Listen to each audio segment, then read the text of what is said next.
what brought you here to the hearing today?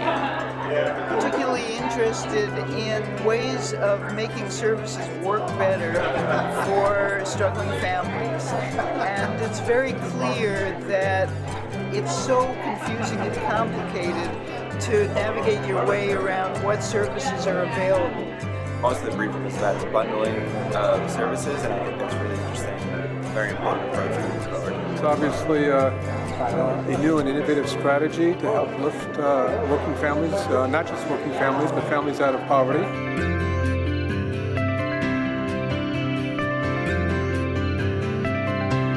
We're here to share with you an innovative model, the Center for Working Families, which has demonstrated success in moving families toward financial stability and into the middle class in communities all across America. The Casey Foundation designed the Center for Working Families approach in 2004. We supported an initial set of organizations who were willing to try it out, and now we support evaluation and peer learning. While Casey is still a core investor and partner, national networks such as those here today are really the ones rolling it out across the country.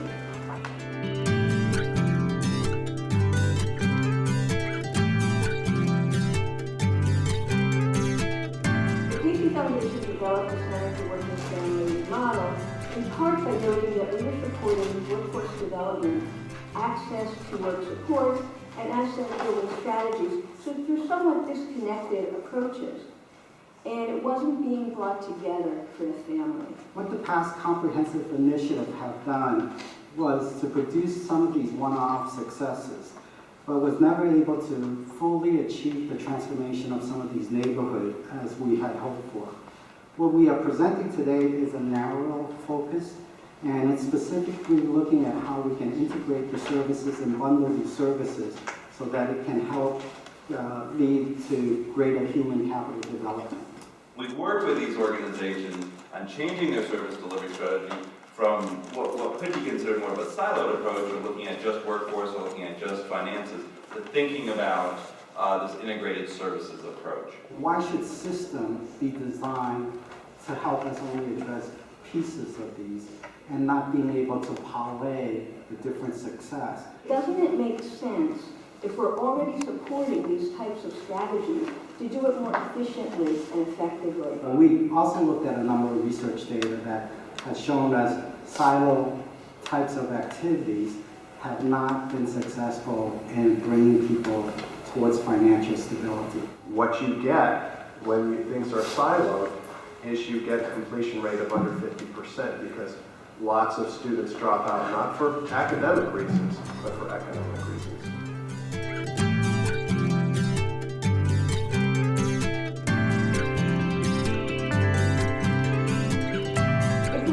Bundled services and supports across 3 financial areas. It takes as a core assumption that jobs and career development are critical, but not always enough. The approach builds in other strategies such as work support and financial education and asset building. The program figures out how to bundle and integrate these services for participants so that families don't have to figure it all out on their own. The goal is that through this combination of supports, families will become financially independent in a permanent way.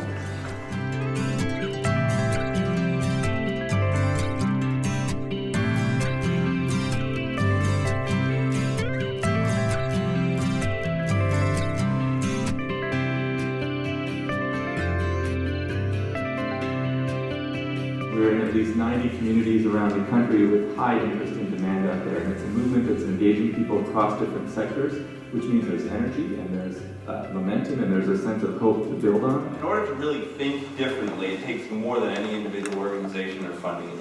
Groups working together, systems changing how things are happening on the ground. The SparkPoint model is really the only way to empower people and to provide these pathways out of poverty and into actually reigniting the American dream. And so I'm very pleased and very proud that you're doing this in the Bay Area and in my congressional district. Even in the last 3 to 5 years, that the different versions of the Center Working Families, including our SparkPoint model, have really opened up in a lot of places. Big cities like Richmond, Oakland, San Francisco, small communities like Fairfield and American Canyon, where there are pockets of high need in the Bay Area. And that's happened because of partnership, because of the support of Congresswoman Lee and other leaders in the region, public and private. Getting 15,000 people to receive at least 2 of 3 services. That's had some pretty dramatic changes for us.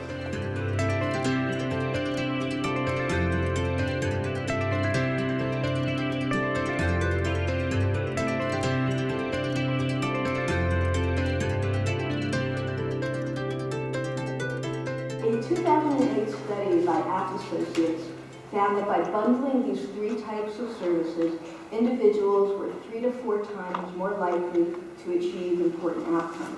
These outcomes included job retention, achieving a training certification, and buying a home.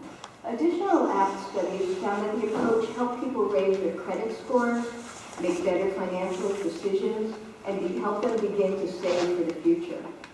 We also learned that instead of using debt to cover their daily living expenses, families began using debt for more productive purposes, such as buying a car or a home. Monthly cash flow, or what we would call a net income, is becoming one of the most important metrics for service delivery. And what we're finding is you have to think about net income. You have to have a positive cash flow on a monthly basis. You have to be able to pay your bills and have some left over in order to move ahead.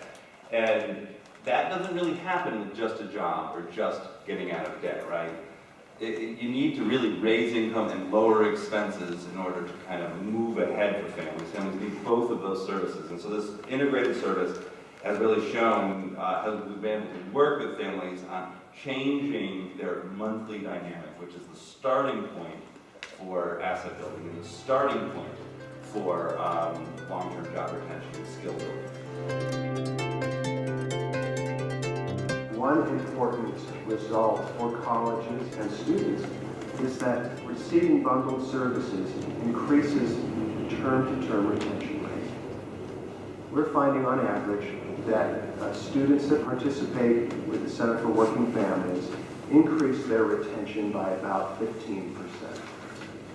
In some locations, it's an even bigger increase. At Skyline College, for example, Center for Working Family students retain their student status at a rate of 84%. It also adds up to stronger partnerships with local community organizations, agencies, public systems, and even private players like banks. It really presents an opportunity to leverage and align these local resources. Again, this idea of how to bring all these pieces together. Well, we found that Center for Working Families is a good platform, a good way for colleges and others to bring those players together. So now we have these unfortunate escalating poverty rates. And getting out of poverty is really complex, hard work. And what you're doing with SparkPoint really gives us a glimmer of hope, and it gives us something to work for and to talk about and to be advocates for.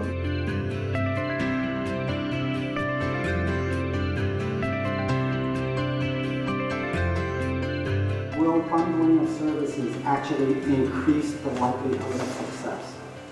Out of the 10 sites, we have served over 7,000 clients. Of that 7,000 clients, 55% have made progress in one of these areas. If we looked at the total 7,000 clients, those who took up 2 sets of services were 5 times more likely to achieve positive outcome, or that their chances of success rose from 4% to 21%. What SparkPoint is doing and what the United Way is doing in the Bay Area is very critical to the middle, to helping people find their way into the middle class.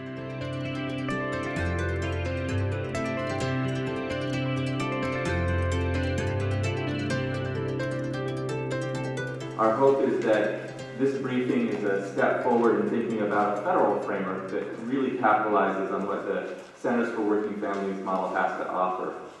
We think that if we can integrate this approach across the federal, local, state agencies in partnership with the private sector and nonprofits, that there's an opportunity to accomplish many of the goals that are near and dear to members of Congress and the administration. When you think of all the federal investment now in community colleges, this Center for Working Families approach should be in the discussion.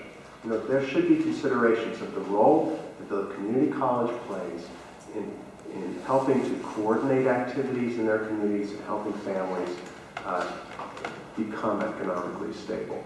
You know, the feds through HUD has been, really working on an integrated comprehensive community development model called CHOICE, right? So HUD has the CHOICE Neighborhoods program. They've been really thinking hard about how cross-agency collaborative, Department of Justice, through the neighborhood revitalization work, promise to the Department of Education, right? So it's an initiative within the feds to think about place-based work as integrated, right? And they bring in different agencies in, and there's a lot of calls from different agencies thinking that way. And I would say on the social service side, the service delivery side, that kind of initiative through the Department of Labor and HHS or whatever would be a very interesting concept for us. So on a national level, NDC's working with LISC, with United Way, other groups trying to create a stronger system to support that work at the local level. And I think that would be a great place for federal investment to have this conversation around what's working, where are the best places and best ways to support work without being redundant. Should the Fed be interested in moving down this path, we should also think about ensuring that the quality of this program, when it gets up and running across the country, that they have same set of quality outcomes that are being delivered. And so that you're not just going to be investing all these dollars in this model and half the model winds up failing because they don't measure up to the same set of standards. So the feds need to think about putting a system in place to help ensure the quality of these models.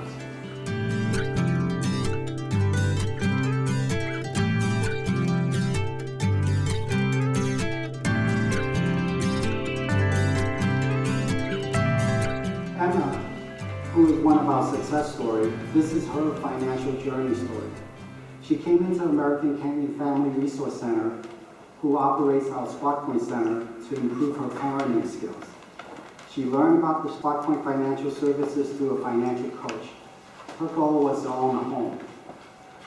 She and her husband both applied for the Earned Income Tax Credit. They used a portion of their refund to participate in an IDA match savings program. Simultaneously, Emma then participated in a credit repair program to improve her credit score. Then she later on participated in an employment training program to upgrade her skill, and she landed on a higher paying job. She is now on her path to home ownership. All the data that you heard today and the evidence that we're collecting shows that this model works. The bundling works, this putting together services in one setting where they're easily accessible, uniting partners and resources to work towards the same outcomes is proving to be effective at 3 or 4 times the rate of just providing people one service at a time.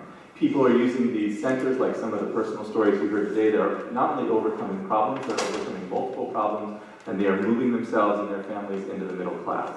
The principles of this model form a common agenda that we think colleges and business leaders and mayors and community organizations and others can come together around. We need these kind of innovations to be the core of policy solutions that help us achieve not only economic success for people in need, but long-term fiscal balance.